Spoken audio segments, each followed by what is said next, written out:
নেকি কক দিছে ঐ হেবেলা হেবেলা ঐ এই ওলাইছো কথা ক'ত খোৱা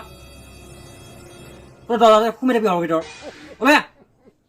কোনেনো ইমান আটা বাঢ়ি আছে ৰচোন ৰ মই ভাত বনাই আছো ৰ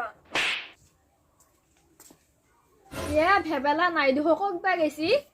কালি বোলে আমাৰ তাৰপৰা দুটা আলু আনিছিলি একা এই টাকা নিবা আহিছিলো কালি মই দুটা আলু আনিছিলো ৰ থৈ আছে লৈ যা ৰ ঠিক আছে বাৰু আছো হা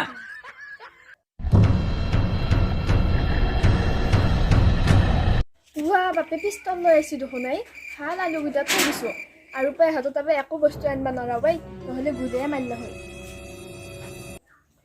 আলু নেদবো আলু নি বোলে আলু যিহে দাম হৈছে 50-60 টকা আজি কেজি তিহাল দিলে একদম গুলি মাৰিলে হৈ আজি আৰু আলু নেদবো